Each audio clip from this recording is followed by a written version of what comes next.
கிருஷ்ணம் வந்தே ஜெகத்குரு. நம்ம நாராயணியத்தில் 86வது தசகம் சால்வபதமும் பாரத போருன்ற தசகத்தில் தசம ஸ்லோகம் வரைக்கும் பார்த்தோம்.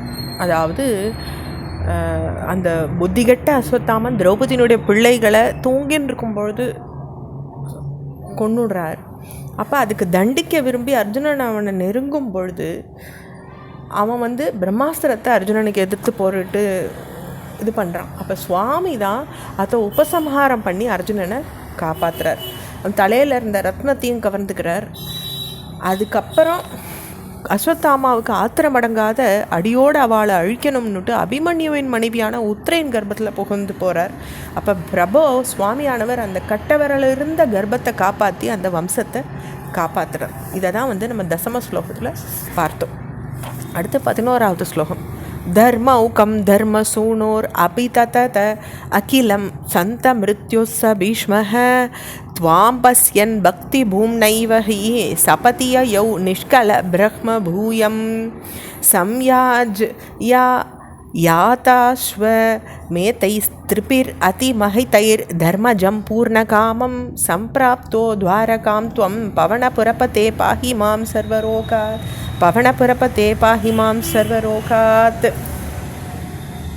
அப்போது இஷ்டப்படி மரணம் அடைகிற வரத்தை பீஷ்மர் பெற்றிருக்கார். அப்படி சந்த மிருத்யுஸ்ஸ பீஷ்மக அப்படி ஒரு வரத்தை அவர் வாங்கிட்டுருக்கார். அப்போ தர்மபுத்திரருக்கு தர்ம தொகுதி அனைத்தையும் உபதேசிக்கிறார் பீஷ்மர் தன்னுடைய அந்த மரண காலம் வர வரைக்கும். அப்படி பக்தியின் மேன்மையால் உம்மை நேரில் பார்த்துட்டு இருக்கும் பொழுதே, சுவாமி கிருஷ்ண பரமாத்மா நேரில் இருக்கும் பொழுதே நிர்குண பிரம்ம நிலையை உடனே அடைகிறார் அந்த பீஷ்மர்கர். பீஷ்மர் அடைஞ்சோடனே குருவாயூரப்பா பிறகு பூர்ணமான அந்த தர்மபுத்திரருக்கு மிக சிறப்பான 3 அஸ்வமேத யாகங்களை கிருஷ்ண பரமாத்மா பண்ணி வைக்கிறார். அதை தான் தர்மஜம் பூர்ண காமம் சம்பிராப்தோ துவாரகாம்துவம் இப்படியெல்லாம் பண்ணிவிட்டு துவாரகைக்கு போய் நீங்கள் அடைஞ்சிங்க இல்லையான்னு கிருஷ்ண பரமாத்மாவுடைய வேலையை இந்த 11வது ஸ்லோகம் விளக்குறது. இதெல்லாம் பண்ண நீர் என்னை எல்லா வியாதிகளிலும் காப்பாற்றுங்கோ பாஹிமாம் சர்வரோகாத் அப்படின்னு இந்த ஸ்லோகம் விளக்குறது. இதோடு நம்ம 86 தசகங்கள் பூர்த்தி பண்ணிக்கிறோம். 87வது தசகம் குச்சேலோ பாக்கியானம்.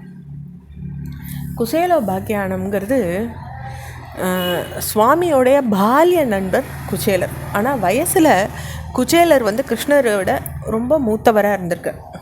ஆனால் அவள்லாம் ஒரே பாடசாலையில் படிச்சுட்டு இருந்திருக்கும் பொழுது அந்த குசேலருக்கு சுவாமி பண்ணின அனுகிரகத்தை தான் இந்த அத்தியாயத்தில் நம்ம பார்க்க போகிறோம். இதில் நம்ம ஒன்று புரிஞ்சுக்கணும். மோக்ஷபுரின்னு 7 புரிகள் சொல்லப்பட்டிருக்கு. அது என்னெல்லான்னு பார்த்தீங்கன்னா அயோத்தியா, மதுரா, உஜ்ஜைனு, ஹரித்வார், காசி, துவாரகா, காஞ்சிபுரம். இந்த 7 புரிகள் தான் மோட்சத்தை தரக்கூடிய 7 புரிகள்னு நம்ம பெரிவா சொல்லி வச்சுருக்கோம்.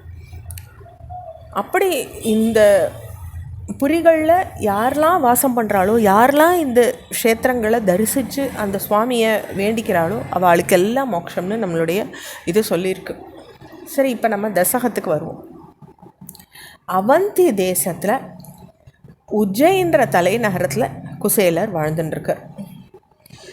அப்படி வாழும்பொழுது அவர் சாந்தியபனி முனிவர் ஆசிரமத்தில் கிருஷ்ணரோடைய பால்ய நண்பராக தன்னுடைய படிப்பெல்லாம் நடத்தின்னு வந்திருக்கார். அவரை பற்றி இப்போ நம்ம பார்க்கலாம். குச்சேல நாமா பவதஸ்ஸ தீர்த்தியாம் கதஸ்ஸ சாந்திபினி மந்திரே த்விஜஹ த்வதேகராகேண தனாதி நிஸ்பிருஹோ தினானி நின்யே பிரசமி கிருஹாசிரமி. இதில் த்விஜஹ அப்படின்னு வருது. அதாவது த்விஜனான, அதாவது பிராமண குலத்தில் பிறந்தவராக இருக்கார் குச்சேல நாமா. அவருடைய பேர் குச்சேலன். அப்படி இருக்கும்பொழுது சாந்திபனி மந்திரே, அந்த மந்திரம்னா அவருடைய வாசஸ்தலத்தில் சாந்திபனி முனிவர்களுடைய ஆசிரமத்தில் உம்மோட கூடிண்டு கல்வி தோழமையில் வாழ்ந்தவர் குசேலர். அப்போது உம்மக்கிட்ட ஏகாந்த பக்தியால் பணம் முதலியவற்றில் ஆசை இல்லாதவராக பல நாட்களை கழிச்சுன்னு வந்தார் இந்த குசேலர். தொடர்ச்சியை அடுத்த பகுதியில் பார்க்கலாம். ஹரே கிருஷ்ணா.